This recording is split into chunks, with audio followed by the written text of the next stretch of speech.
So how to deny the devil's temptations? Well, what are the benefits for not listening to Satan's temptations?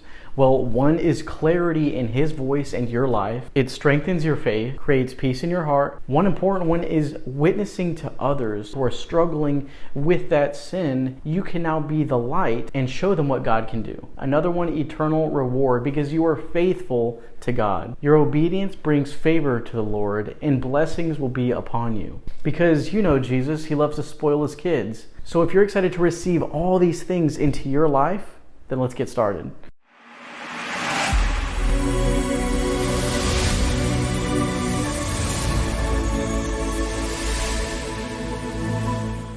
First thing, God wouldn't tell you to be strong if there weren't things in life where you need to be strong. The world's going to try to knock you down, but God gave you the tools to withstand this world because he overcame it, and so you have no reason to stay within it. So remain in his love, stay and trust in his word. No temptation has overtaken you that is not common to man. This is true because he overcame this world, as I said earlier. It doesn't hold on to you anymore. God is faithful, and he will not let you be tempted beyond your ability, meaning there's no temptation that you can't stop. There's nothing that has made a home in your life and has to stay there no matter what. But the temptations, he will also provide you a way to escape, meaning you're not just trapped and stuck in whatever sin trying to consume your life.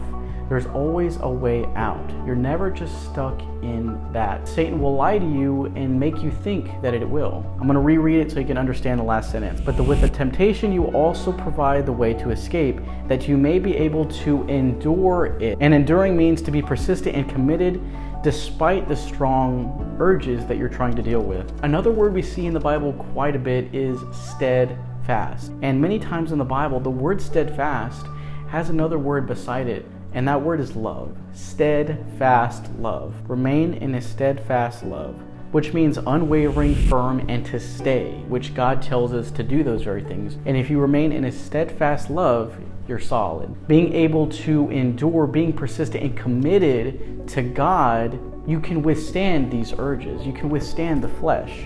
Galatians 5:16, but I say walk by the Spirit, and you will not gratify the desires of the flesh.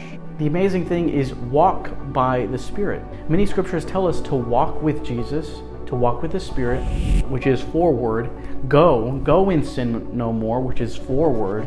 It's all forward. It's about going forward and not going back, to keep going. Walk, move, go. Because the more you're on the ball with God, the more you're on fire, there's no room for you to even think to live in the past, in the sin and temptation. That's why the more Jesus you take in, the less evil that's going to be in your life. Think of this analogy. You're driving forward, you're driving to heaven, you're going, and it's just a straight path, right? God is your mechanic, and you're stopping, and he's going to fix you up no matter what. He will constantly fix you up because he cares about you. He wants to fix what's broken. But if he fixes you less, the more you can just drive forward, and you wouldn't have to stop all the time. You wouldn't have to be in this loop of constantly driving and stopping and driving and stopping, but you can just go. You can just walk. He doesn't just say stand by the Spirit, but walk by the Spirit. Go, move. So how do we stop the car from stopping all the time? We can just drive forever. Maintain your car, clean it, make sure you're keeping up with it, and the moment you stop maintaining it, it will shut down. So think of that in your life. The more you maintain, the more you stay, the more you're constantly on the ball with it, and you're keeping up with it, you have no reason to stop. So like I said, go, walk, move forward. This is another reason why God tells us not to dwell in the past. Don't care about your past. Never go in reverse, just keep moving forward. Jesus has forgiven you, but you haven't forgiven yourself. Ask for forgiveness and believe you have been forgiven by the blood of Jesus. Remember that your mind follows what your soul follows, and whatever your soul follows is what your spirit follows. That's why Jesus is really big on the spirit, is because your spirit makes up of what you do in life. Everything syncs together based on which spirit you're living in, the spirit of evil or the spirit of God. Your body will follow along with what spirit and what your soul is doing, because your soul is what makes the decisions. Your mind is just acting it out and following through, but your spirit is which one of those you're actually following. And listen to this, for those who live according to the flesh set their minds on the things of the flesh. But those who live according to the Spirit set their minds on the things of the Spirit. For those who set the mind on the flesh is death, but those who set the mind on the Spirit is life and peace.